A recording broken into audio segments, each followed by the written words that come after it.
De 5e editie van het Kids Zomerfestival in Leunen vindt deze week plaats op de velden van SV Leunen. Voor alle kinderen uit de dorpen Leunen, Veulen en Heide werden in de laatste week van de zomervakantie tal van activiteiten georganiseerd. Toen we in coronatijd begonnen hoopte ik dat we iets neer konden zetten wat jaarlijks terug kan komen in de dorpen. En ik denk dat we kunnen zeggen dat dat in ieder geval gelukt is. Ja, jullie begonnen met 150 deelnemers. Dat zijn er nu alweer een stukje meer. Het is wel een succes, hoe verklaar je dat? Ik denk dat we vanaf het begin af aan geprobeerd hebben om dingen neer te zetten die ze niet structureel doen, zeg maar, bij sportdagen of spellen of wat dan ook. En ja, met de hulp van heel veel vrijwilligers en heel veel sponsoren kunnen we ook gewoon echt uitdagende dingen neerzetten waar ik denk de kinderen de hele zomervakantie naar uitkijken. Ja, ik zie nu al stormbanen, grote springkussens. Ja, wat kunnen de kinderen zoal verwachten van de activiteiten die ze gaan doen? Ja, nu is er een peuterochtend bezig samen met de onderbouw. En inderdaad stormbanen, springkussens, XXL-torens voor de sportmiddag vanmiddag. Dus daar sluiten we altijd traditioneel mee af met de sportmiddag. En vandaag ook nog met friet eten erbij voor alle kinderen en ook nog alle ouders die extra aan willen sluiten ter ere van het jubileum. Dus het zal een drukke bende worden nog vanmiddag. Ja, dat is voor de basisschoolleerlingen van de Leunen, Veulen, Heide. Het is wel een flinke puzzel, denk ik, om voor iedereen iets leuks te bedenken. Ja, we proberen toch altijd wel een combinatie te vinden tussen een stukje spel, creativiteit, sport erbij.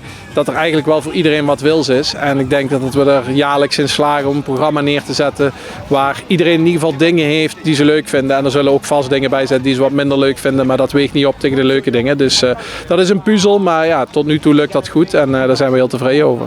Jullie hebben behoorlijk last gehad van de storm van gisteravond. Het was vanmorgen al vroeg.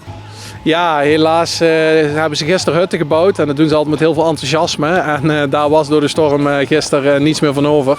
Dus we hebben vanmorgen wat vrijwilligers opgetrommeld en om 6 uur begonnen. En het veld is helemaal leeg en schoon.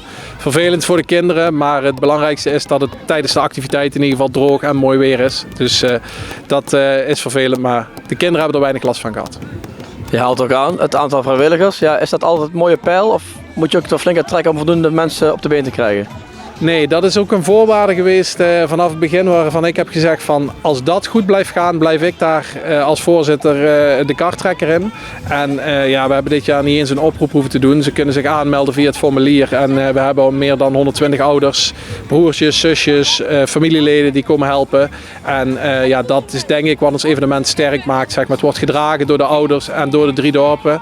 En dat is voor mij ook een voorwaarde om de tijd erin te blijven steken. Dus daar zijn we echt mega blij mee en dankbaar voor. Ja, nu het eerste lustrum, op naar de tweede. Ja, toen ik begon heb ik gezegd van als het goed gaat doe ik het 10 jaar. Dus ik heb zelf nog 5 jaar te gaan. En de werkgroep is heel enthousiast en betrokken. Dus daar zal af en toe een wisseling in komen. Maar voor mij in ieder geval nog 5 jaar te gaan. En dan hoop ik dat ik iemand kan vinden die het over 5 jaar van mij over gaat nemen. Wat een mooie tijd. Ik wil dit, dit is ons moment.